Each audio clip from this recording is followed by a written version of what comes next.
Okay, Ecuador, this generation of Latri gave the entire Ecuadorian nation reasons to dream about a historic campaign. La mejor generación de estas eliminatorias, así como en algún momento la tuvo Chile, la mejor generación con los Arturo Vidal y demás futbolistas, la tiene Ecuador. But then everything almost collapsed. A painful defeat against Ivory Coast. Then the frustration of failing to score against Curaçao. Suddenly the dream looked broken. Many stopped believing. Many turned their backs on the team. Many thought Ecuador were already finished. No ha podido ganarse la simpatía del aficionado que hoy gritó fuera BKC, se lo ha reconocido él mismo. But even when the world stopped believing in them, these Ecuadorian warriors never stopped believing in themselves, and neither did Sebastian Beccacetti. Against Germany, everything started in the worst possible way. A controversial refereeing situation led to Leroy Sané's goal in the second minute, and once again, Ecuador were on the floor. But this time, Latri got back up. First, Joel Ordóñez showed exactly why he is becoming one of the most serious defenders in world football. He robbed Felix and Maitre in Germany's own half and played a first-time pass into Nilson Angulo, and the Sunderland winger, in the biggest moment of his life, proved he was built for giant matches. He carried the ball, attacked the space, and beat Manuel Neuer with a shot from outside the box. Ecuador were alive, but they were not done. These yellow lions were playing with the spirit of an entire nation behind them. Pedro Vite, one of Ecuador's biggest revelations at this World Cup, stepped up to take a historic corner. Kevin Rodriguez flicked it on, and Gonzalo Plata appeared at the far post to score the most important goal of his career. The Flamengo winger had just given Ecuador the goal that defeated the four-time world champions. So now the question is simple. Where are all the people who said Ecuador had to go home? Pena. Los dos primeros. Un saludo a los amigos ecuatorianos. Where are all the people who said Sebastian Beccacetti should not even be allowed to coach against Germany? Vamos, dale. No, esto no es lo que significa para mí, esto significa para el pueblo. Es para el Ecuador, los jugadores le regalaron una alegría enorme al pueblo. Que la dejen disfrutar y que la dejen celebrar, por favor. Gracias. After the draw against Curaçao left Ecuador on the edge of elimination, Beccacetti gathered his players in the middle of the pitch and gave them one final message. We still have one more life. We are going to go for it. Convinced. Heads up, boys. They called him a smoke seller. The Ecuadorian fans did not want him on the bench against Germany. Y le lanzo una estadística. Es la primera vez que Alemania pierde con un equipo sudamericano en mundiales, salvo Argentina o Brasil en una final del mundo. ¿Qué significa eso para usted? Y que Ecuador le haya ganado por primera vez también a una campeona del mundo en mundiales. Bueno, vos me habías preguntado eso, ¿no? Ayer. ¿Y yo qué te dije? ¿Por ahí la tercera, no? Bueno, se dio. Pero el nombre de poca fe usted, ¿eh?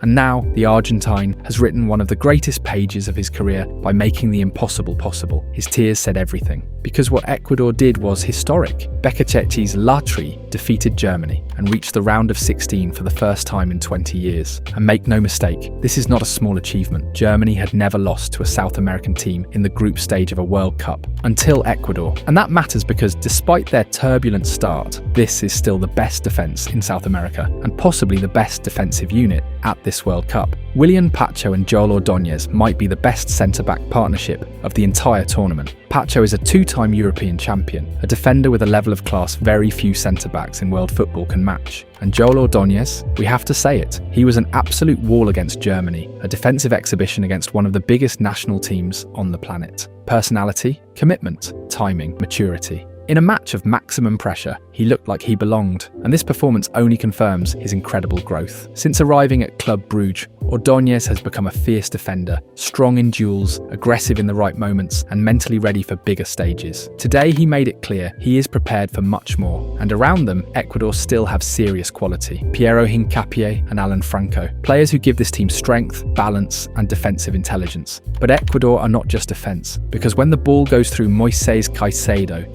and Pedro Vite, Latri play at another level. Caicedo recovers, orders and commands. Vite creates, breaks lines, and brings the magic. We might be watching the best midfield Ecuador have had in years, and next to them, Nilson Angulo and John Yeboah bring verticality, speed, and pure danger.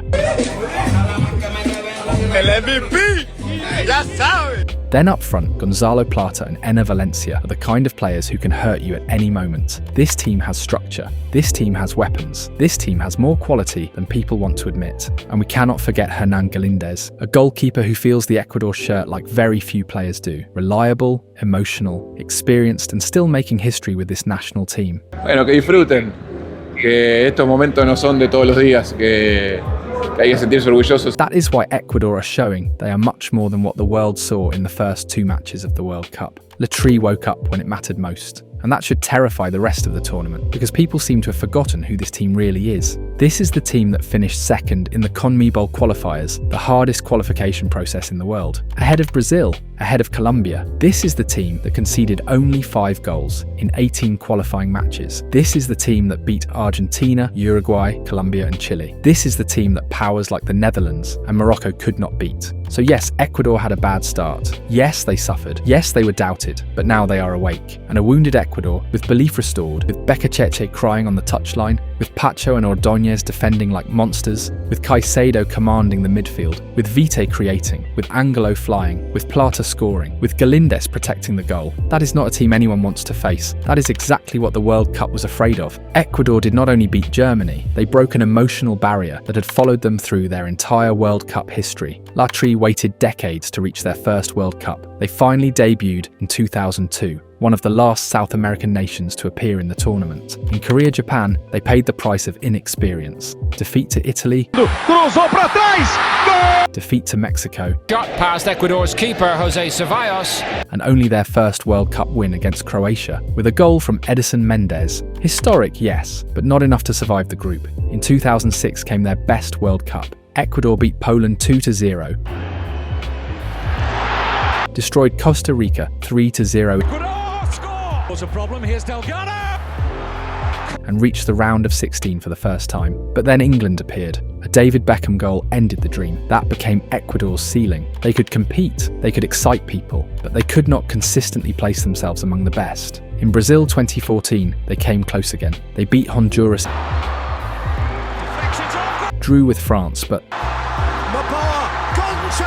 the opening defeat against Switzerland cost them qualification. And Qatar 2022 was even more painful. Ecuador beat the hosts, Not getting hold of the ball, and it's sent it! Drew with the Netherlands, and reached the final group match with qualification in their hands. But Senegal struck at the decisive moment. For their first attempt of the second half, Senegal! One detail, one play, one goal, and Ecuador went home again. That has been the historic wound. Always close, always competitive, but almost always eliminated by details. That is why the win over Germany in 2026 carries a different weight. It does not only put Ecuador back in the knockout rounds after 20 years, it changes the conversation. This generation does not want to be remembered as another Ecuador team that competed well and fell short. They want to be the generation that crossed the line. And to understand how Ecuador got here, you have to look at the process. Before Becacheche, Gustavo Alfaro left a deep mark. He took a young group full of inexperienced players and taught them to compete without fear. In Qatar, Ecuador played the Netherlands face-to-face and came 1 goal away from reaching the round of 16. Alfaro left an emotional idea: resist, suffer, believe until the last second. He even said he had left a national team for 10 years.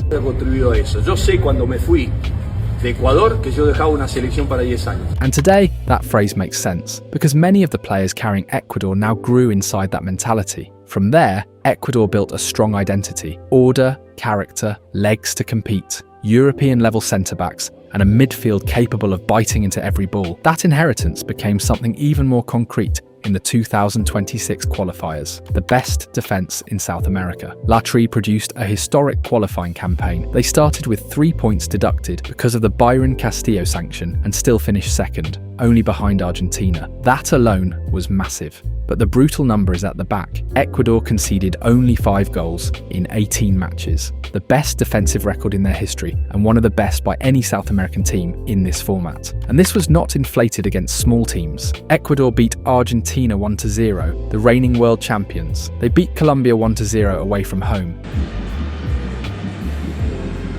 They kept clean sheets against Brazil and Uruguay. They went 11 official matches, unbeaten under Becacheche, finished unbeaten at home, and extended their home unbeaten run in qualifiers to 15 matches. That is the real base of the hype. Ecuador did not arrive as a cute surprise. They arrived as a brutal, uncomfortable team capable of competing with anyone. But the analysis has to be realistic. This Ecuador also had a serious problem. The defence was elite, but the attack was flat. In qualifying, they scored very few goals. They struggled to create fluid football, finish chances, and break closed matches. And that problem followed them into the World Cup. Cup, a 1-0 defeat against Ivory Coast, a 0-0 draw against Curaçao, and a wave of criticism against Sebastian Becachete. That was the darkest moment of his cycle. Fans asked for him to leave. Jefferson Montero criticised him harshly. The media spoke about disappointment, lack of identity, lack of goals, and poor management of what many consider the best generation in Ecuadorian history. There was also the background noise of a federation that had not managed previous processes, difficult exits, and huge expectations well. Becachete was at the centre of everything. If Ecuador fell against Germany, his cycle looked finished. But in the middle of all that, Ecuador were already preparing something big. Es trabajar justamente en eso, ¿no? Tenemos la posibilidad de conseguir esa victoria y seguir trabajando por ese sueño. After the draw against Curaçao, Becachete gathered his players and told them, "We still have one more life. We are going to go for it, convinced. Heads up, boys." That sentence changed the tone. Against Germany, Ecuador started behind, but they did not break. Nilson Angulo equalised. Pedro Vite took responsibility. Moisés Caicedo held the midfield. Joel Ordóñez played like a wall. Pacho and Hincapié brought hierarchy. Galíndez transmitted security. And Gonzalo Plata scored the goal that may become the most important image in Ecuador's World Cup history. Becachete went from questioned coach to the manager who gave Ecuador one of their greatest nights. He cried, he hugged his family, he found brutal redemption. But the story does not end there, because now the question is bigger. What really changed in Ecuador? Was it just one epic night? Or was this the moment Ecuador finally became a team capable of going further than ever before? A team that can turn suffering into attack, doubt into belief, and years of World Cup pain into a real chance to make history. Ecuador's defence is not strong only because they have powerful centre-backs. It is strong because the whole team defends forward. La Tri do not wait for opponents to reach the box. They counter-press, close midfield spaces, force uncomfortable passes, and, once they recover, attack quickly. You could already see it against Ivory Coast. Ecuador showed a clear defensive to attacking transition from a back three,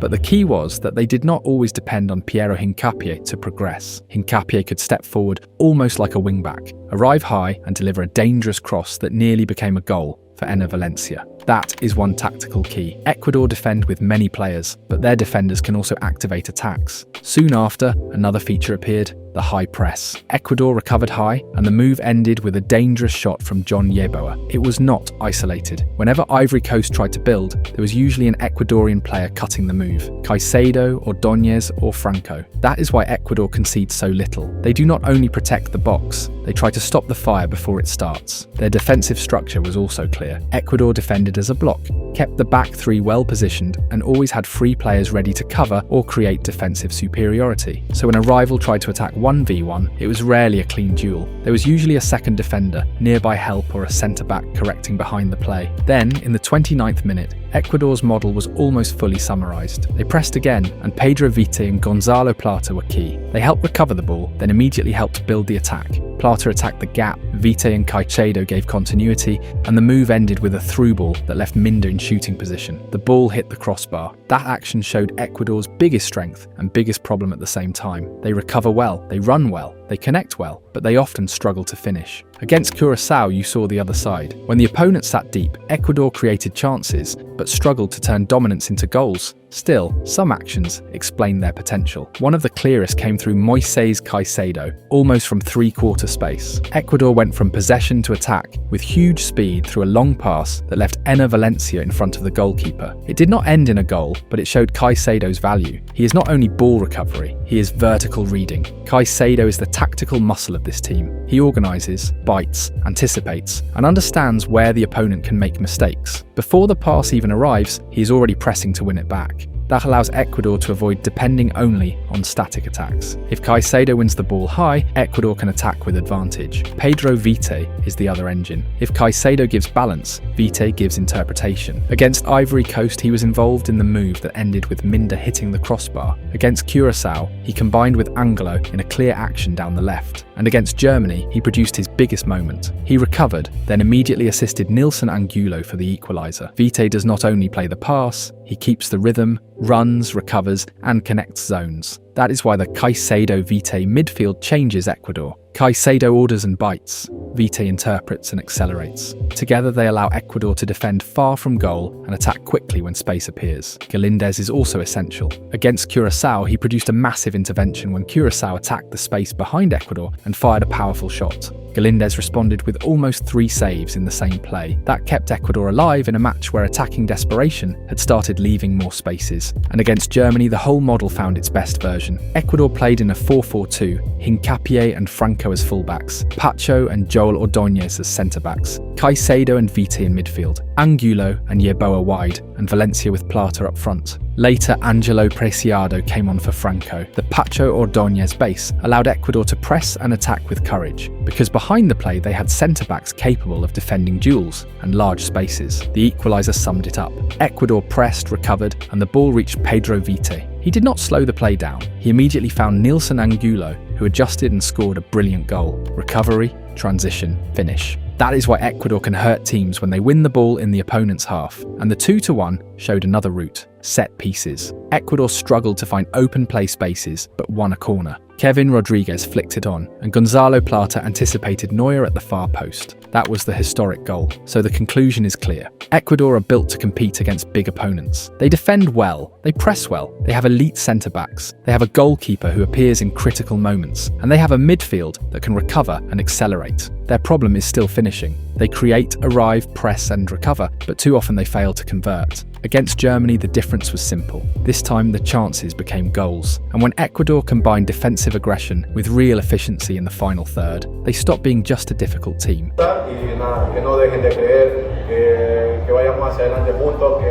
They become exactly what the World Cup was afraid of.